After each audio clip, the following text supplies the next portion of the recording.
الحمدللہ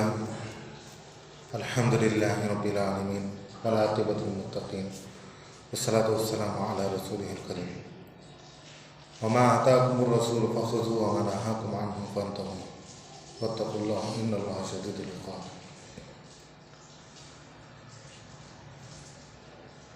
السلام علیکم ورحمۃ اللہ وبرکاتہ۔ سب سے پہلے آقا نامدار احمد مصطفیٰ حضرت محمد مصطفیٰ صلی اللہ علیہ وسلم کی بارگاہ اقدس میں ہدیہ درود شریف پیش کیجیے۔ پڑھی اللہم صلی علی سیدنا محمد وعلی سیدنا محمد وبارک وسلم۔ الصلاۃ والسلام علیک یا رسول اللہ، الصلاۃ والسلام علیک یا حبیب اللہ۔ محترم معزز سامعین کرام و برادران ملت، آج کا جو میرا موضوع ہے اللہ اس کے رسول کی اطاعت کے متعلق ہے۔ ہمیں یہ جاننا ضروری ہے کہ آیا ہم اطاعت کس کی کریں، کیونکہ ایک طریقہ کار ہے جو ذی شعور ہوتے ہیں، جو عقل والے ہوتے ہیں، وہ کسی نہ کسی کی اطاعت ضرور کرتے ہیں، اور جب کسی کی اطاعت کرتے ہیں تو اسی مناسبت سے اس کو ترقی ہوتی ہے۔ ترقی یافتہ قوموں میں مسلمان ایسی قوم ہیں جو اللہ اس کے رسول کی اطاعت کرتی ہیں، جس کی وجہ سے وہ ہمیشہ کامیاب رہی۔ جب اس نے اللہ اس کے رسول کی حکم سے منہ پھیرا تب وہ ذلت اور خوار ہوئے، دنیا میں رسوا ہوئے۔ اگر دنیا میں کامیاب بننا ہے اللہ اس کے رسول کی اطاعت ضروری ہے۔ دیکھنا ہے کہ اللہ اس کے رسول کی اطاعت کیسے کی جائے۔ یاد رہے کہ اللہ رب العزت نے جا بجا قرآن کریم میں نماز پڑھنے کا حکم دیا، روزہ رکھنے کا حکم دیا، زکوٰۃ دینے کا حکم دیا، حج ادا کرنے کا حکم دیا، اور بے شمار برائیوں سے بچنے کا حکم دیا، اور اچھائیوں کو اپنانے کا حکم دیا۔ لیکن اللہ رب العزت ان اعمال کو کرتا نہیں ہے، یعنی نماز کا بھی حکم دیا، روزے کا بھی حکم دیا، زکوٰۃ کا بھی حکم دیا، حج کا بھی حکم دیا، تو چنانچہ ہم کس کو دیکھیں کہ یہ کیسے کیا جائے، نماز کیسے پڑھی جائے، روزہ کیسے ادا کیا جائے، حج ادا کیسے کیا جائے، زکوٰۃ کیسے دی جائے، تو اس کے لیے ہمیں ایک نمونہ عطا فرمایا۔ وہ نمونہ محمد عربی صلی اللہ علیہ وسلم کی ذات اقدس ہے۔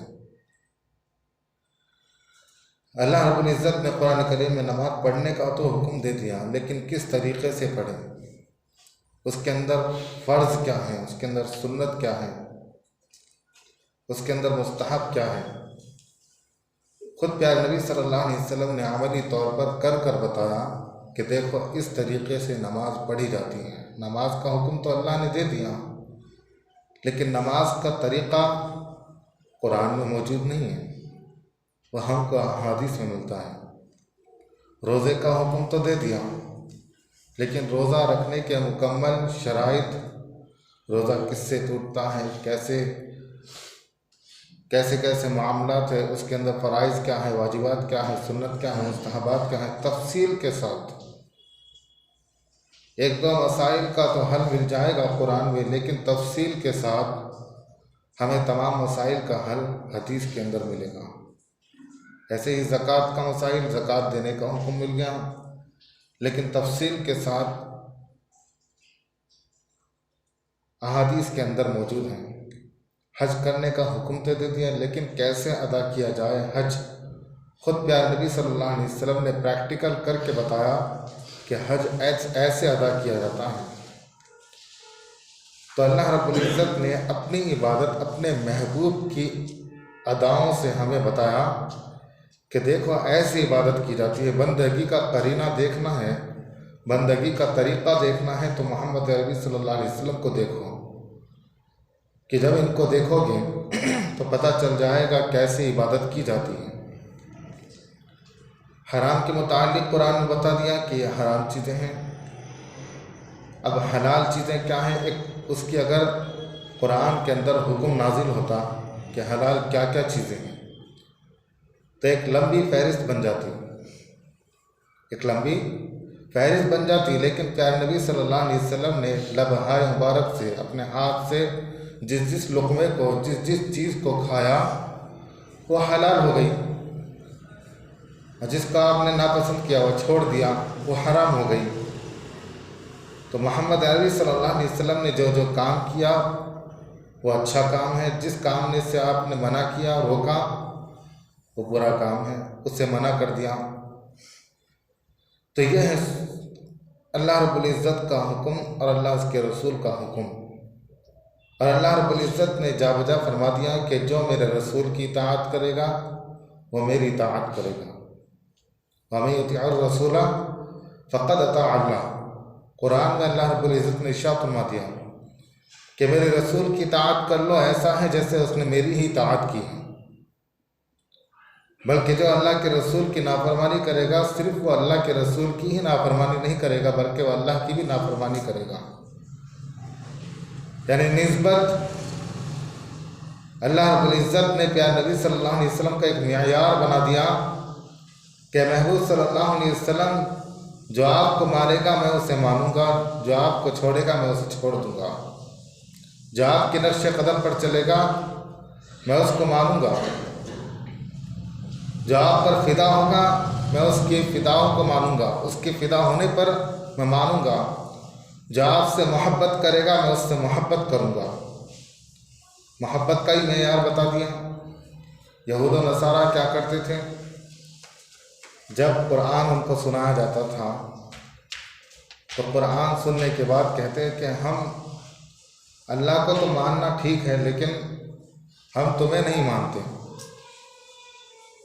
تم ایک غریب سے، ایک سادہ سے، ایک انسان ہے، کوئی فرشتہ تھوڑی ہے، کوئی تمہاری ایک بڑی سلطنت تھوڑی ہے، اس طریقے سے طعنے دیتے۔ پیارے نبی صلی اللہ علیہ وسلم کو فقر اختیاری عطا فرمائی تھی، یعنی آپ نے جو فقر یعنی فقیری جو اختیاری کی تھی وہ آپ نے اختیار کیا تھا، ورنہ آپ پہاڑ کو حکم دیتے تو سونا بن جاتا، لیکن آپ نے غریبوں کا خیال رکھا۔ اگر میں امیروں جیسی زندگی گزاروں گا تو غریبوں کا کیا ہوگا؟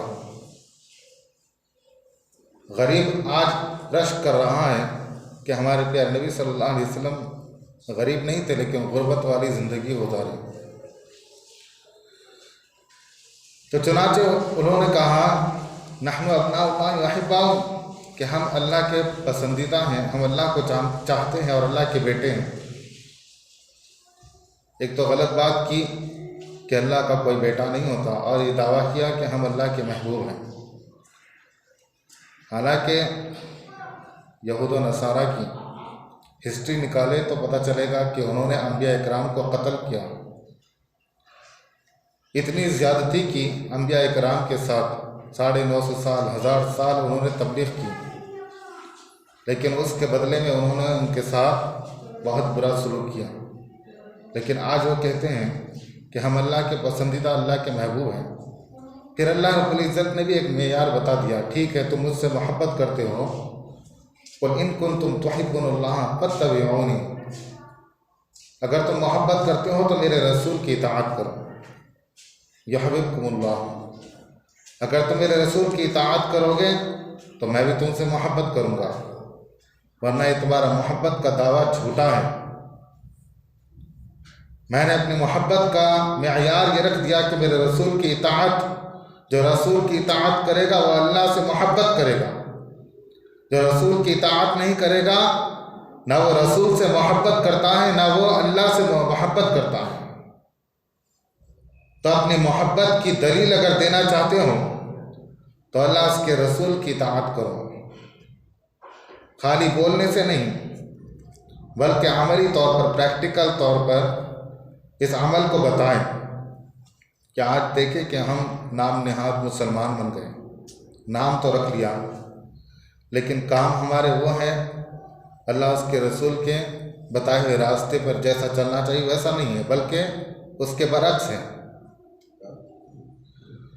تو چنانچہ اللہ رب العزت نے فرمایا قل ان کنتم تحبون اللہ فاتبعونی یحببکم اللہ، کہ تم اگر اللہ کے رسول کی اطاعت کرو گے تو میں بھی تم سے محبت کروں گا، بلکہ اتنا ہی نہیں بلکہ جو تم نے گناہ کیے نا اس کو بھی معاف کر دوں گا، وَيَغْفِرْ لَكُمْ ذُنُوبَكُمْ وَاللَّهُ غَفُورٌ رَحِيمٌ، اللہ غفور بھی ہے اور رحم کرنے والا بھی ہے، مغفرت فرمانے والا بھی ہے۔ لیکن شرط کیا ہے؟ اللہ کے رسول صلی اللہ علیہ وسلم کی اطاعت کرنا۔ پیارے نبی صلی اللہ علیہ وسلم نے ارشاد فرمایا کہ میری اطاعت کرو، اللہ رب العزت نے مجھے اسوہ حسنہ بنا کر بھیجا ہے، لقد کان لکم فی رسول اللہ اسوۃ حسنہ، بے شک اللہ رب العزت نے ایک نمونے کے طور پر سب سے بہترین نمونہ وہ پیارے نبی صلی اللہ علیہ وسلم کا نمونہ ہے، ہمارے درمیان بھیجا ہے۔ اور اللہ رب العزت نے ایک جگہ فرمایا وما آتاکم الرسول فخذوہ وما نہاکم عنہ فانتہوا، اور پیارے نبی صلی اللہ علیہ وسلم جس چیز کا تمہیں حکم دے اس کو بجا لاؤ، اور جس سے تمہیں روکے اس سے رک جاؤ، جس چیز سے تمہیں روکے اس سے رک جاؤ، واتقوا اللہ، اور اللہ سے ڈرو، ان اللہ شدید العقاب، بے شک اللہ کا عذاب بڑا سخت ہے۔ جو اللہ کے رسول تمہیں دے وہ لے لو، اور جس سے منع کرے رک جاؤ۔ اللہ رب العزت نے اس جگہ تو واضح فرما دیا کہ میرے رسول صلی اللہ علیہ وسلم کا جو حکم ہے وہ حکم اللہ کا حکم ہے۔ تو چنانچہ اللہ کے رسول صلی اللہ علیہ وسلم کے متعلق فرمایا اللہ رب العزت نے جو میرے رسول صلی اللہ علیہ وسلم تم کو عطا کرے وہ لے لو، اور جس سے روکے اس سے رک جاؤ، تو اسی میں بھلائی ہے، ورنہ کہ اللہ کا بڑا عذاب سخت ہے۔ ایک مرتبہ ایک صحابی رسول نماز پڑھ رہے تھے، پیارے نبی صلی اللہ علیہ وسلم نے پکارا، آواز دی، انہوں نے نماز مکمل کر کے حضور علیہ السلام کی بارگاہ میں آئے۔ تو یہ قرآن کریم کی آیت شان نزول ہے، یا ایھا الذین آمنوا استجیبوا للہ وللرسول اذا دعاکم لما یحییکم۔ شان نزول یہ ہے، اس آیت کا مفہوم یہ ہے کہ جب اللہ اس کے رسول تمہیں پکارے، جب تمہیں پکاریں تو ان کو جواب دو، انہیں جواب دو۔ یا ایھا الذین آمنوا استجیبوا للہ وللرسول اذا دعاکم لما یحییکم، اگر تم ان کو جواب دو گے تو اسی میں تمہاری زندگی میں تمہیں بھلائی ہے، تمہیں زندگی نصیب ہوگی، تمہاری زندگی بہترین ہوگی۔ تو چنانچہ اس آیت کا شان نزول یہ ہے کہ پیارے نبی صلی اللہ علیہ وسلم نے صحابی رسول کو پکارا، لیکن انہوں نے پوری نماز مکمل کر کے تشریف لائے۔ تو تب پیارے نبی صلی اللہ علیہ وسلم نے ارشاد فرمایا کہ میرا پکارنا، میرا تمہیں بلانا یہ اللہ کا ہی حکم ہے، اگر تم میری اطاعت کرو گے تو اللہ کی ہی اطاعت کرو گے۔ نماز جس حال میں میں نے تمہیں پکارا، اگر ایک رکعت ہو گئی تو اسی وقت تمہیں وہاں سے اسے ترک کر کے میرا حکم مانتے اور میرے حکم کے مطابق کام کرتے، پھر جا کر وہیں سے نماز پڑھنا شروع کر دیتے ہیں۔ تو رسول کے پکارنے سے نماز نہیں ٹوٹتی۔ پیارے نبی صلی اللہ علیہ وسلم نے بتایا کہ معیار کہ جب تم نماز پڑھو، ایک رکعت ہو یا دو رکعت ہو، ایک رکعت ہوئی اور اس کے بعد پیارے نبی صلی اللہ علیہ وسلم نے پکارا تو ان کی پکار پر جواب دو اور جا کے ان کا کام کرو، اور اس کے بعد تمام کام ہونے کے بعد پھر دوبارہ وہیں سے نماز شروع کر دو جہاں سے تم نے روکی تھی۔ یعنی کہ نبی کے بلانے سے نماز بھی نہیں ٹوٹتی۔ تم نماز میں سے باہر نکل جاؤ، کیوں؟ اللہ کے رسول صلی اللہ علیہ وسلم کا حکم ہی اللہ کا حکم ہے۔ سبحان اللہ۔ تو یہ ہے قرآن کریم کے بے شمار آیتوں کے ساتھ میں آپ کے سامنے پیش کیا تھا کہ پیارے نبی صلی اللہ علیہ وسلم کا حکم کیسے مانیں۔ قُلْ اطیعوا اللہ وَرَسُولَهُ فَإِن تَوَلَّوْا فَإِنَّ اللَّهَ لَا يُحِبُّ الْكَافِرِينَ۔ جب اللہ اس کے رسول کا حکم ہو تو اس کی اطاعت کرو، اللہ اس کے رسول کی اطاعت کرو، اس سے منہ اب پھیرو۔ اللہ رب العزت کافروں کو پسند نہیں کرتا۔ فَإِنَّ اللَّهَ لَا يُحِبُّ الْكَافِرِينَ، اللہ رب العزت کافروں کو پسند نہیں کرتا۔ اور ایک جگہ اللہ رب العزت نے ارشاد فرمایا وَمَن يُطِعِ اللَّهَ وَرَسُولَهُ فَأُولَٰئِكَ مَعَ الَّذِينَ أَنْعَمَ اللَّهُ عَلَيْهِم مِّنَ النَّبِيِّينَ وَالصِّدِّيقِينَ وَالشُّهَدَاءِ وَالصَّالِحِينَ وَحَسُنَ أُولَٰئِكَ رَفِيقًا۔ کیا فرمایا ایک جگہ، اور یہ اس کا شان نزول یہ ہے کہ صحابہ کرام رضوان اللہ تعالیٰ علیہم اجمعین تشریف فرماتے ہیں۔ ایک صحابی رسول نے عرض کیا رسول اللہ صلی اللہ علیہ وسلم آپ کا کرم ہوگا تو میں بخشا جاؤں گا، اگر بخشا بھی گیا تو غلام کی حیثیت سے جنت کے کم درجے پر ہوں گا، اور آپ ایک نبی ہونے کے اعتبار سے اعلیٰ درجے پر ہوں گے۔ اب یہاں پر تو آپ سے ملاقات ہو سک رہی ہے، لیکن جنت میں کیسے آپ سے ملاقات ہوگی؟ کیونکہ صحابہ کرام رضوان اللہ تعالیٰ علیہم اجمعین پیارے نبی صلی اللہ علیہ وسلم کو ایک لمحہ بھی جدا ہونا برداشت نہیں کر سکتے تھے۔ وہ ہر روز تشریف لاتے تھے، پھر اللہ رب العزت نے حکم دیا نہیں ایک دن آ رہا، پھر اس کا ایک جگہ حکم دیا کہ جب پیارے نبی صلی اللہ علیہ وسلم ان کی بارگاہ میں جب ان کو بلایا جائے جب ہی آؤ، اور جب وہ فارغ ہو جائے، جب وہ آرام کرنا چاہے تو ان کو ان کے حال پر چھوڑ دو تاکہ وہ آرام کر لیں۔ ایسے رات دن اگر تم ان کی بارگاہ میں رہو گے تو تم اس کو تکلیف ہوگی۔ اللہ رب العزت نے اس طریقے سے صحابہ کرام کی تربیت فرمائی۔ وہ صحابہ کرام کا بھی تو عشق تھا کہ پیارے نبی صلی اللہ علیہ وسلم کو ہر روز دیکھنے کے لیے آپ کے پاس پہنچ جاتے ہیں، اور ایک مرتبہ سوال ہی کر دیا یا رسول اللہ صلی اللہ علیہ وسلم اگر آپ کی ذرا نوازی ہو گئی، جنت میں پہنچ بھی گئے، آپ تو جنت کے اعلیٰ سے اعلیٰ مقام پر ہوں گے، ہم ایک غلام ہونے کی حیثیت سے کم درجے پر ہوں گے، تو بتائیں وہاں کیسے ملاقات ہوگی؟ تو اس آیت کریمہ کا شان نزول یہ ہے وَمَن يُطِعِ اللَّهَ وَرَسُولَهُ، جو اللہ اس کے رسول کی اطاعت کرے، فَأُولَٰئِكَ مَعَ الَّذِينَ، پس وہ انہی کے ساتھ ہوگا، أَنْعَمَ اللَّهُ عَلَيْهِم مِّنَ النَّبِيِّينَ وَالصِّدِّيقِينَ وَالشُّهَدَاءِ وَالصَّالِحِينَ، کن کے ساتھ ہوگا؟ جس پر اللہ رب العزت نے انعام عطا فرمایا ہے، چاہے وہ نبیین میں سے ہوں، صدیقین میں سے ہوں، شہداء و صالحین میں سے ہوں۔ تو چنانچہ آپ اسی سے محبت کریں جس کے ساتھ آپ کو اٹھنا ہے، ایسے کہ آپ اطاعت کریں، اللہ اس کے رسول کی اطاعت کریں۔ جب آپ اللہ اس کے رسول کی اطاعت کرو گے، نبی کی اطاعت کرو گے، تو آپ جنت میں بھی پیارے نبی صلی اللہ علیہ وسلم کی رفاقت آپ کو نصیب ہوگی۔ تو آپ بتائیں کہ آج کے زمانے میں آپ کس کی اطاعت کرتے ہیں، کس کو اپنا آئیڈیالوجی بنائے ہیں، کس کو اپنا آئیڈیل بنائے ہیں، کس کے نقش قدم پر چلتے ہیں، اور کس کے ساتھ آپ اٹھنا چاہتے ہیں۔ ہمارے طور طریقوں کو دیکھ کر تو پتہ نہیں چلتا کہ ہم رسول اللہ کے غلام ہیں، دیکھ کر ہی پتہ چل جانا چاہیے کہ یہ رسول اللہ کا غلام ہے۔ ہمارے نقش قدم، ہمارے چال، ہمارے رویے، ہمارے طریقے یہ نہیں بتاتے، تو ہمارے طریقے ایسے ہونا چاہیے کہ جن کے ساتھ ہمیں محشر میں اٹھنا ہے، اور اس کے بعد جنت میں بھی ان کا پڑوسی بننا ہے۔ آپ شیطان کے طریقے پر چلو گے تو شیطان کے ساتھ آپ کا حشر ہوگا۔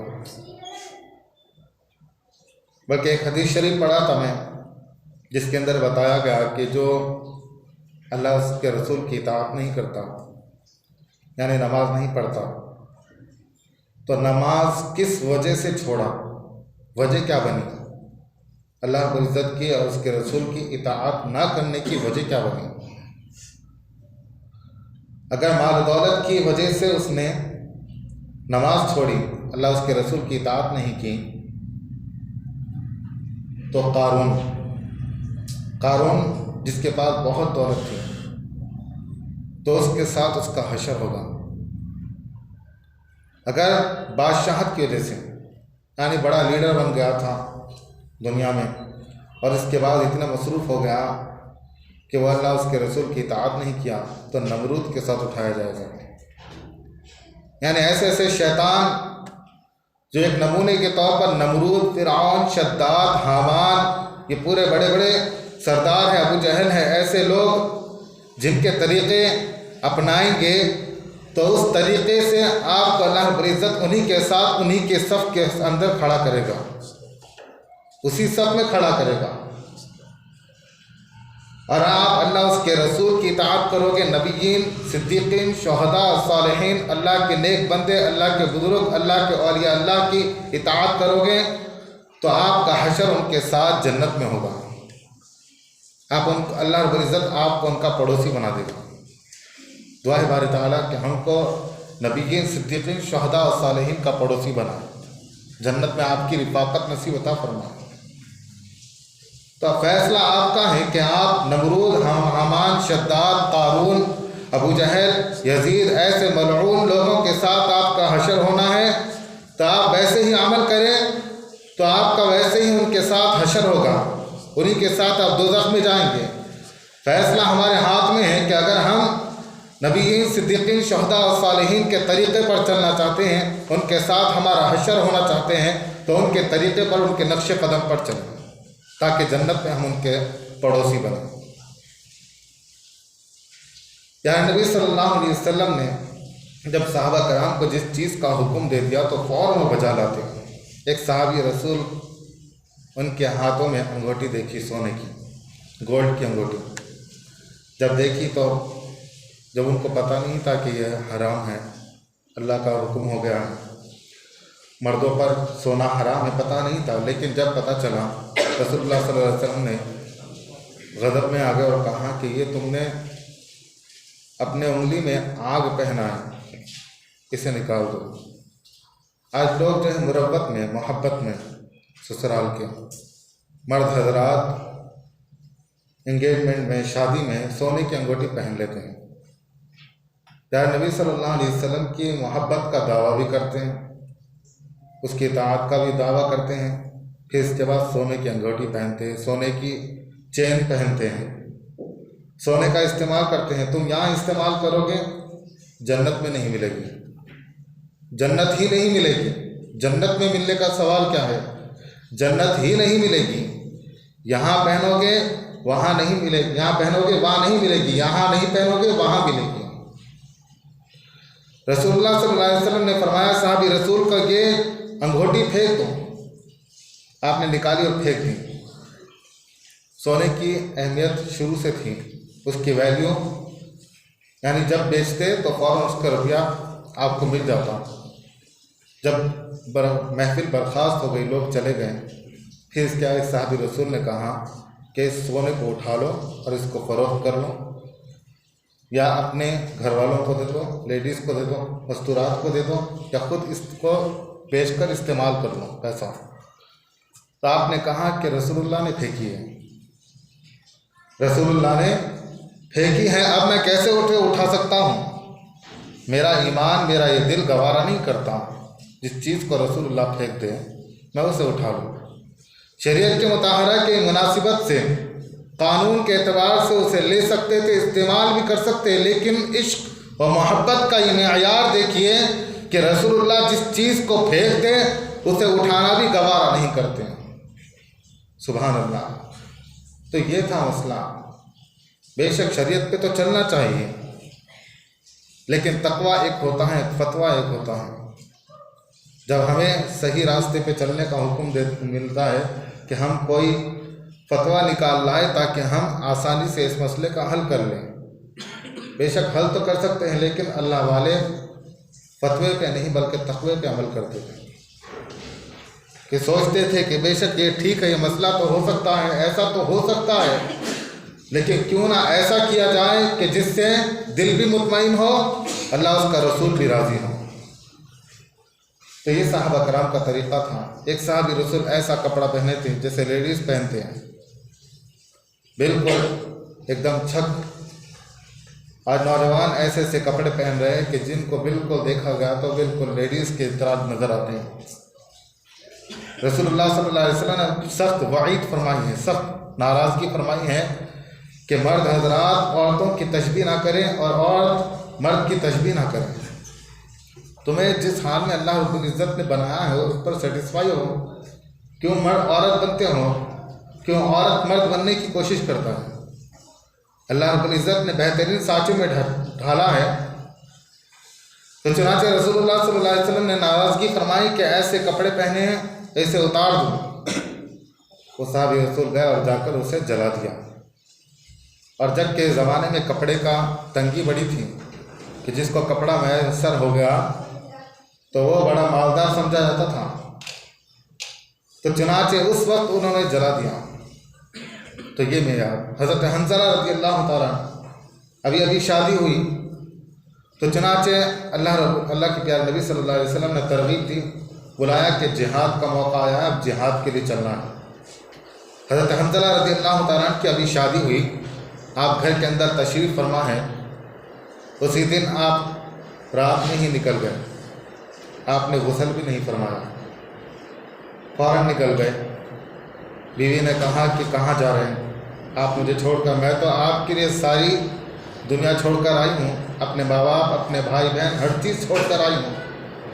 فرمایا کہ میں اس کے لیے جا رہا ہوں جس کے لیے ہمیں اللہ کے رسول صلی اللہ علیہ وسلم نے حکم دیا ہے کہ اپنے ماں باپ سے بھی زیادہ اس سے محبت کرو، اپنی اولاد سے بھی زیادہ اس سے محبت کرو، اور خود سے بھی زیادہ اور اپنے اہل عیال سے بھی زیادہ اس سے محبت کرو۔ یعنی رسول اللہ صلی اللہ علیہ وسلم کا حکم آ گیا ہے، جہاد کے لیے جانا ہے، اب میں یہاں نہیں رک سکتا۔ حالت جنوبی کے اندر ہی آپ جہاد کے لیے نکل گئے۔ جب جہاد کیا، کئی کو فی النار کیا، کئی لوگوں کو جہنم میں رسید کیا، اور اس کے بعد آپ شہید ہوئے۔ سبحان اللہ۔ تو یہ تھا صحابہ کرام رضوان اللہ تعالیٰ علیہم اجمعین کا معیار۔ جب اس کے بعد جب لڑائی جنگ ختم ہوئی تو اس کے بعد لاشوں کو ایک جگہ لگایا گیا، تو حضرت حنظلہ رضی اللہ تعالیٰ کی لاش کو ڈھونڈا گیا تو نہیں ملی۔ پھر اس کے بعد یکایک نمودار ہوئی لاش، تو چنانچہ وہ بالکل غسل دیے ہوئے تشریف لائے، یعنی فرشتوں نے ان کا غسل کیا، آسمان پر لے جایا گیا اور ان کا غسل ہوا۔ تب سے ان کو غسیل الملائکہ، یعنی فرشتوں نے ان کو غسل دیا، ان کا یہ لقب پڑ گیا، یہ حضرت حنظلہ رضی اللہ تعالیٰ۔ تو یہ معیار پیارے نبی صلی اللہ علیہ وسلم سے آپ کی اطاعت کرنے کا معیار ہمارا ہونا چاہیے کہ جس حال میں بھی ہو، جیسا بھی ہو، آپ کی اطاعت کریں، اور اسی میں کامیابی ہے۔ پیارے نبی صلی اللہ علیہ وسلم کی اطاعت کرو گے تو کامیاب ہو جاؤ گے، اور پیارے نبی صلی اللہ علیہ وسلم کی اطاعت کرنا ہی اللہ کی اطاعت کرنا ہے۔ من یطیع الرسول فقد اطاع اللہ، جس نے اللہ کے رسول کی اطاعت کی اس نے اللہ کی اطاعت کی۔ دعا ہے باری تعالیٰ قرآن حدیث پر عمل کرنے کی توفیق عطا فرمائے، سنت نبی پر چلنے کی توفیق عطا فرمائے۔ سبحانک اللہم و بحمدک، استغفرک۔